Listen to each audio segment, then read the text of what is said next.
Hello everyone, this is the first episode of Mama Knows and Mama Thinks, and you're going to get my opinion about crying, the different kinds of crying, the different stages that children cry at, the different reasons that they cry, and my opinion of what you should do. So first of all babies cry, all kids cry, all adults cry. It's natural, you're supposed to cry, there's reasons for crying, and sometimes the best thing to do is not when babies are first born. Everybody listens for the first cry because we know that when a baby cries, it means that it's healthy. Now, when infants cry, they're crying because they need something. Not they want something, they need something.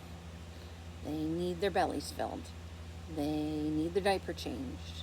They need something that is making them uncomfortable to go away, and sometimes they just need comfort.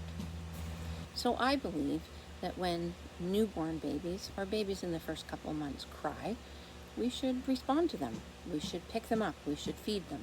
We should give them their soother. We should do everything we can. We should rock them. We should sing to them. We should do anything that we can to make them feel more comfortable. As babies get older, sometimes they're crying, not so much anymore from what they need, but from what they want. But really, what do they want? They want comfort.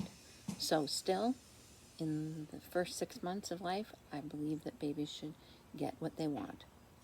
It's not selfish, it's not manipulative, it is simply they want something, they need something, so let's give it to them. I don't believe in babies under 6 months old crying it out, crying all night, crying themselves to sleep. I don't believe in that at all.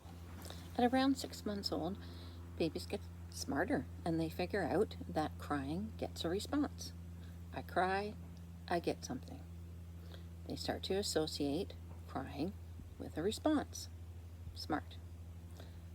At this point, I think that children should start to learn to cry for a little bit and to somehow learn how to soothe themselves. So I'd really like Mommy to pick me up right now, but she can't. But I get a soother, I get a blanket, and I can get over it. I think by the age of 1 year old, children should know what the word no means. And I'm going to do a whole separate video on that because I think it's that important. But it's around this time when they start moving and they start touching things and getting into things that we have to say no to them. And they're not going to get what they want.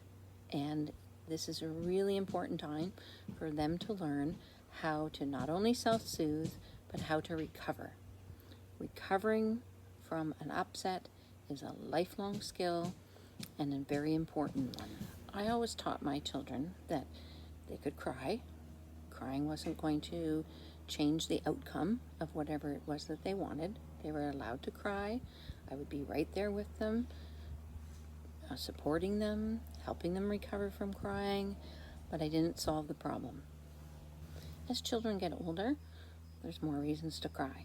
Somebody hurts your feelings, your favorite show is discontinued, you want to stay up later, you need more video times.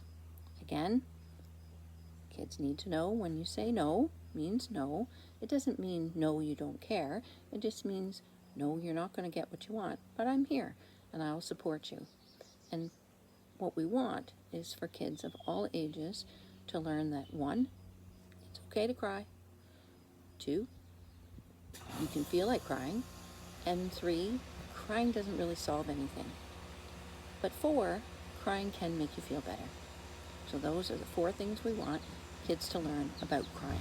So to sum it all up, crying is okay. Kids are supposed to cry. Babies are supposed to cry. At the beginning, we respond to those cries because they are needs. As crying becomes a way to get what we want, we need to help children realize that that is not a feasible way. But we also want to let them know that they can feel upset, they can cry. Crying is healthy, crying is good. But when we are upset and we cry, we also need to learn how to recover. Thanks. So that's what Mama knows And that's what Mama thinks.